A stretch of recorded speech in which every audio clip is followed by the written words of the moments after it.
But this time last year, 1122 King Road was the house to be on a Friday night. All the Inn kids were there for wild parties, Friday night fun. Since November 13th, however, that house has stood silent. The halls, the rooms inside are pitch black, windows boarded up. Most of the contents long since removed. But the house is still standing, even though the university has tried everything to bring it down. And can you blame them? It is a monument to a nightmare.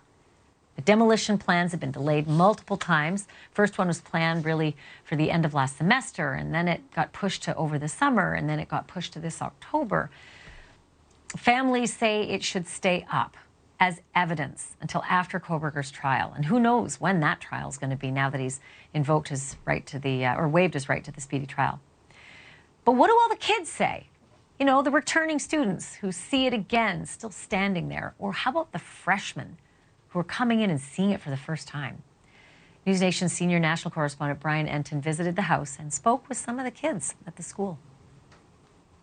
Ashleigh, we're outside the house where the murders happened, 1122 King Road. You can see it's still boarded up. They've got a fence around the house. There's still a security guard out here around the clock keeping an eye on things. We're told that there are still gawkers that come by and people that want to take pictures and all sorts of things like that. So the security really keeps a close eye on what's happening here.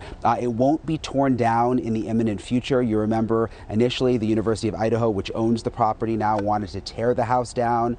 The families were very upset about that. They want the house to stay for the trial in case the jury wants to tour the house, in case there's a jury view. And now the university has put off tearing down the house until at least December. That's when they're going to revisit that issue again. It's an interesting vibe out here, Ashleigh, on campus and around the house. The house is right next to the campus. A lot of new faces, a lot of freshmen who are on campus for the first time. Some people we've talked to aren't even familiar with the murders. Other people saying that, you know, they've been at school here for a couple of years and are just sort of trying to put this behind them right now, and it's difficult with the house still being here. A lot of people have to walk by it every single day. But one thing we've heard over and over again, Ashleigh, is that there's this frustration that the trial is now going to be delayed since Bryan Kohberger waived his speedy trial. It could be a year, it could be 2 years from now. There's this sense from the students and from the community that they wanted the trial to happen quickly. They wanted to put this behind them so that they could move forward as a college. We talked to several students on campus. Listen to what they said. I haven't heard about it much, only recently because apparently the trial is coming up, but that's about it.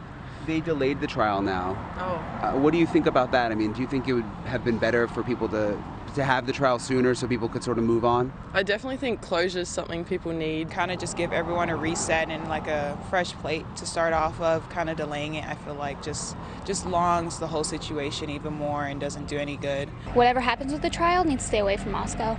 We need to keep moving on as a school and keep getting better and healing. So would you prefer to see it moved out of Moscow? I would, yes. I think a lot of students would. So we're doing good here and a lot better than what we were last year. It needs to stay that way. So in terms of when the trial will be, of course, we just don't know. I mean, it could be next year, it could be the year after that. There's really no telling, which again sort of adds to the uneasiness in this community, not knowing how long this is going to be going on for here, how long the house will be standing.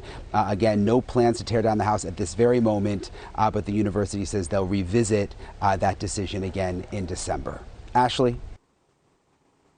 All right, Bryan. Thank you for watching. Go to newsnationnow.com to find NewsNation on your television provider. And don't forget to click the red subscribe button below to get more of NewsNation's fact-driven, unbiased coverage.